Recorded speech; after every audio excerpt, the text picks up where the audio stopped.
Hello बच्चों, कैसे हो आप सभी। उम्मीद करते हैं कि आप सभी अच्छे होंगे। बच्चों, आज हम एक पौराणिक कथा सुनेंगे स्वजाति प्रेम की। एक वन में एक तपस्वी रहते थे। वे बहुत पहुँचे हुए ऋषि थे। उनका तपस्या बल बहुत ऊंचा था। रोज वह प्रातः आकर नदी में स्नान करते और नदी किनारे के एक पत्थर के ऊपर आसन जमाकर तपस्या करते थे। निकट ही उनकी कुटिया थी, जहाँ उनकी पत्नी भी रहती थी। एक दिन एक विचित्र घटना घटी। अपनी तपस्या समाप्त करने के बाद ईश्वर को प्रणाम करके उन्होंने अपने हाथ खोले ही थे कि उनके हाथों में एक नन्ही सी चूहिया आ गिरी। वास्तव में आकाश में एक चील पंजों में उस चूहिया को दबाए उड़ी जा रही थी और संयोगवश चूहिया पंजों से छूटकर गिर पड़ी थी। ऋषि ने मौत के भय से थर थर कांपती चूहिया को देखा।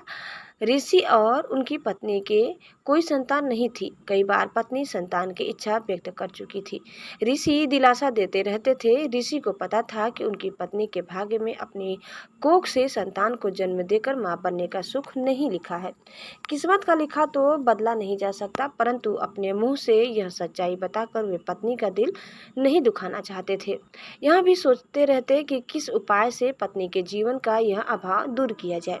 ऋषि को नन्ही चूहिया पर दया आ गई। उन्होंने अपनी आंखें बंद कर एक मंत्र पढ़ा और अपनी तपस्या की शक्ति से चूहिया को मानो बच्ची बना दिया। वह उस बच्ची को हाथों में उठाए घर पहुंचे और अपनी पत्नी से बोले, सुभागे, तुम सदा संतान की कामना किया करती थी। समझ लो कि ईश्वर ने तुम्हारी प्रार्थना सुन ली और यह बच्ची भेज दी। इसे अपनी पुत्री समझकर इसका लालन पालन करो।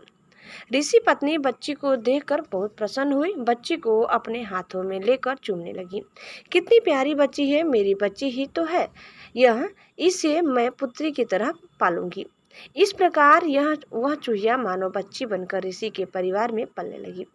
ऋषि पत्नी बच्ची सच्ची माँ की भांति ही उसकी देखभाल करने लगी। उसने बच्ची का नाम कांता रखा। ऋषि भी कांता से पिता हुआ स्नेह करने लगे। धीरे धीरे वे यह भूल गए कि उनकी पुत्री कभी चूहिया थी। माँ तो कभी बच्ची के प्यार में खो गई। वह दिन रात उसे खिलाने और उससे खेलने में लगी रहती। ऋषि अपनी पत्नी को ममता लुटाते देख प्रसन्न होते कि आखिर संतान न होने का उसे दुख नहीं रहा। ऋषि ने स्वयं भी उचित समय आने पर कांता को शिक्षा दी और सारी ज्ञान विज्ञान की बातें सिखाई। समय पंख लगाकर उड़ने लगा। देखते ही देखते माँ का प्रेम तथा ऋषि का स्नेह हुआ। शिक्षा प्राप्त करती कांता बढ़ते बढ़ते 16 वर्ष की सुंदर सुशील हुआ योग्य युवती बन गई। माता को बेटी के विवाह की चिंता सताने लगी। एक दिन उसने ऋषि से कह डाला, सुनो, अब हमारी कांता विवाह योग्य हो गई है। हमें उसके हाथ पीले कर देना चाहिए। तभी कांता वहां आ पहुंची। उसने अपने केसों में फूल गूंथ रहे थे। चेहरे पर यौवन दमक रहा था। ऋषि को लगा कि उनकी पत्नी ठीक कह रही है। उन्होंने धीरे से अपनी पत्नी के कान में कहा, मैं हमारी बिटिया के लिए अच्छे से अच्छा वर ढूंढ निकालूंगा। उन्होंने अपने तपोबल से सूर्यदेव का आवाहन किया। सूर्य ऋषि के सामने प्रकट हुए और बोले, प्रणाम मुनिश्री, कहिए आपने मुझे क्यों स्मरण किया, क्या आज्ञा है। ऋषि ने कांता की ओर इशारा करके कहा, यह मेरी बेटी है, सर्वगुण सुशील है। मैं चाहता हूँ कि तुम इससे विवाह कर लो। तभी कांता बोली, तात, यह बहुत गर्म है। मेरी तो आंखें धुंधिया रही है। मैं इनसे विवाह कैसे करूं? न कभी इनके निकट जा पाऊंगी, न देख पाऊंगी। ऋषि ने कांता की पीठ थपथपाई और बोले, ठीक है, दूसरे और श्रेष्ठ वर देखते हैं। सूर्यदेव बोले, ऋषिवर बादल मुझसे श्रेष्ठ है, वो मुझे भी ढक लेता है, उससे बात कीजिए। ऋषि के बुलाने पर बादल गरजते लरजते और बिजलियां चमकाते प्रकट हुए। बादल को देखते ही कांता ने विरोध किया, तात, यह तो बहुत काले रंग का है, मेरा रंग गोरा है, हमारी जोड़ी नहीं जमेगी। ऋषि ने बादल से पूछा, तुम ही बताओ कि तुमसे श्रेष्ठ कौन है। बादल ने उत्तर दिया, पवन, वह भी मुझे उड़ाकर ले जाता है, मैं तो उसी के इशारे पर चलता रहता हूँ। ऋषि ने पवन का आवाहन किया। पवन देव प्रकट हुए तो ऋषि ने कांता से ही पूछा, पुत्री, तुम्हें यह वर पसंद है?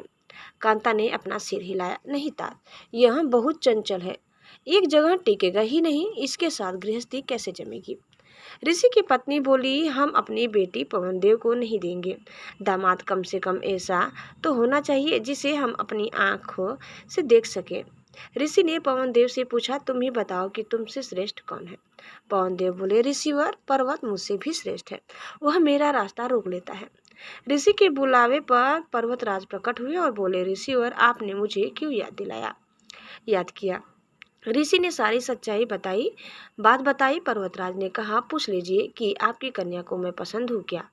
कांता बोली, ओह, यह तो पत्थर ही पत्थर है, इसका दिल भी पत्थर का होगा।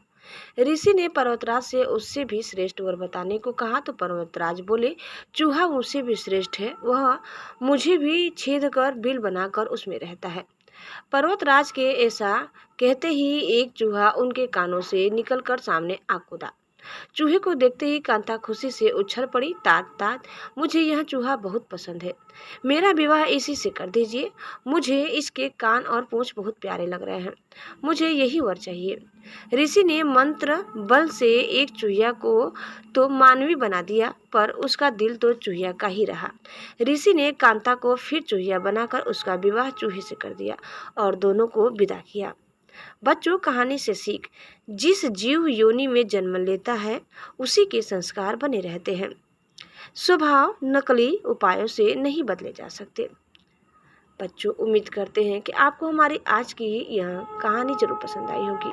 कैसी लगी कमेंट करके बताइए। चैनल में नए हैं तो प्लीज़ लाइक, शेयर और सब्सक्राइब करना न भूलें।